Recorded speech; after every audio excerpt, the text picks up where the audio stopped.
Mayur poultry and feed चॅनलमध्ये तुमचं स्वागत आहे मित्रांनो. मी तुमचा मित्र MJ आणि आपण आज वॅक्सिन संदर्भातली माहिती घेणार आहोत. तर पहिलं वॅक्सिन जे चिक्सला येतं ते मॅरेक्स IV म्हणून येतं. ते पहिल्या दिवशी केलं जातं. चिक्स अंड्यातून बाहेर आल्यानंतर पहिलं वॅक्सिन त्याला केलं जातं. त्यानंतर दुसरं जे वॅक्सिन आहे तर ते तुम्हाला करायचं आहे ते 5व्या दिवशी करायचं आहे. गंबोरा IBD स्टँडर्ड म्हणून असतं. तर हे वॅक्सिन पिण्याच्या पाण्यातून किंवा डोळ्यातून ड्रॉप अशा प्रकारे केलं जातं. तिसरं वॅक्सिन येतं ते येतं लासोटा ND+IB किल्ड. हे इंजेक्ट वॅक्सिन आहे. ते 7व्या दिवशी करायचं असतं आणि इंजेक्ट करताना त्याची काळजी घ्यावी लागते. 10व्या दिवशी जे वॅक्सिन येतं, वॅक्सिन नाही ते ॲक्च्युली, तर ते चोच कापण्याची प्रक्रिया असते, बरोबर. आणि चोच कटिंग केल्यानंतर पुढचं वॅक्सिन येतं ते गंबोरा प्लस सिंगल डोस. हा डोळ्यातून ड्रॉप टाकायचं वॅक्सिन आहे. ते 10व्या दिवशी करावं लागतं. आणि त्याच्या पुढचं वॅक्सिन आहे ते आहे 24व्या दिवशी करायचं. गंबोरा स्टँडर्ड सिंगल डोस पिण्याच्या पाण्यातून करायचं वॅक्सिन आहे ते, बरोबर. आणि त्याच्यानंतर येणारं जे वॅक्सिन आहे, काळजीपूर्वक करायची वॅक्सिन्स असतात मित्रांनो सगळी.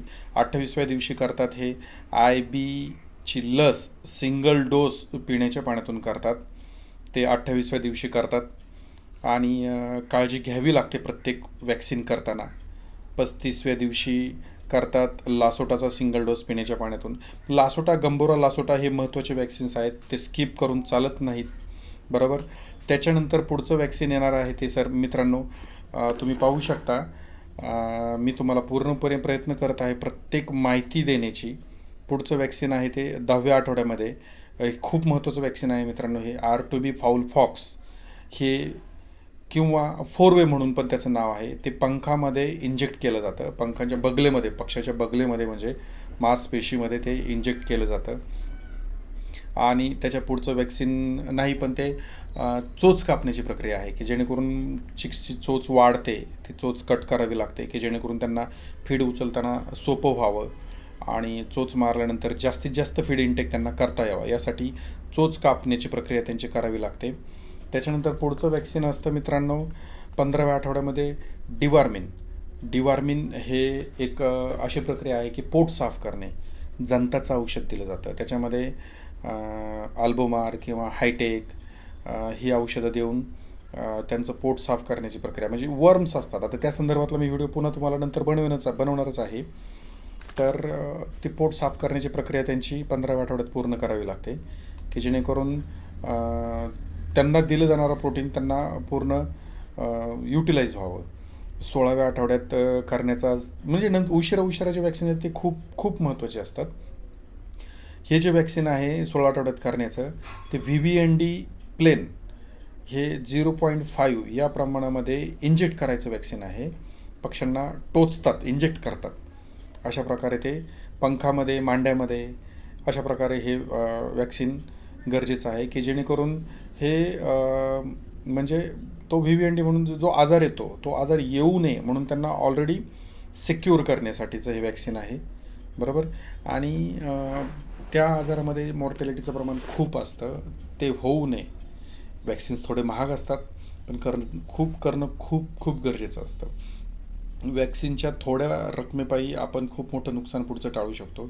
याच्या पुढचं वॅक्सिन आहे लासोटा डबल डोस पिण्याच्या पाण्यातून.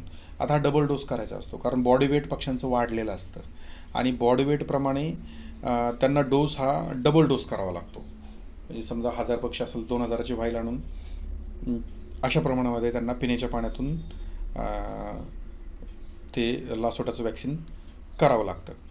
तर वॅक्सिनच्या संदर्भातला व्हिडिओ मी तुम्हाला नंतर बनवणारच आहे, बरोबर. आणि त्या संदर्भातली माहिती तुम्हाला पूर्ण देईल की वॅक्सिन कशा प्रकारे केलं जातं, वॅक्सिनची व्हाईल आणल्यानंतर ती कशी बनवली जाते. पण प्रत्येक वॅक्सिन हे महत्त्वाचं आहे. मी आत्ता दिलेले हे सर्व वॅक्सिन खूप महत्त्वाचे आहेत, बरोबर.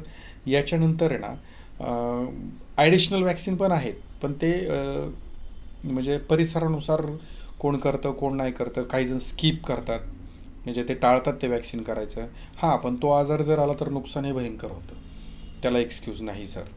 सांगायचं महत्त्वाची गोष्ट ही की तुम्ही वॅक्सिन करताना कुठलं वॅक्सिन स्किप केलं आहे आणि तोच जर आजार तुमच्या पक्ष्यांना जर आला तर त्यामुळं येणाऱ्या संकटाला, त्यामुळे येणाऱ्या नुकसानाला तुम्ही स्वतः जबाबदार राहतात आणि ते कॅल्क्युलेट करण्यासारखं नुकसान नसतं मित्रांनो, बरोबर.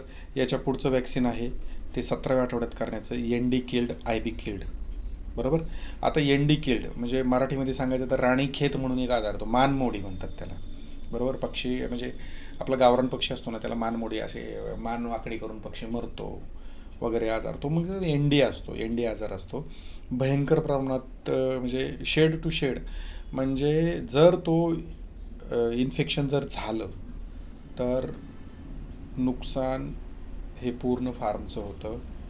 जेवढे पण पक्षी तुमच्या फार्मला आहेत ते कंट्रोलमध्ये येत नाही लवकर. त्यासाठी हे वॅक्सिन करणं खूप गरजेचं आहे. एन डी किल म्हणजे व्ही व्ही एन डी आणि एन डी किल हे पक्ष्यांना करण्यात येणारे सर्वात महत्त्वाचे वॅक्सिन आहेत. हे 2 वॅक्सिन स्किप करता येत नाहीत. आता मी तुम्हाला याच्यामध्ये 11व्या आठवड्यात करणारं कोरायझा म्हणून एक वॅक्सिन आहे, ते ऑप्शनल आहेत. म्हणजे फार्मरला आवश्यकता वाटते की मला माझ्या पक्षाला एक्सक्यूज नाही घ्यायचा, ते करतात.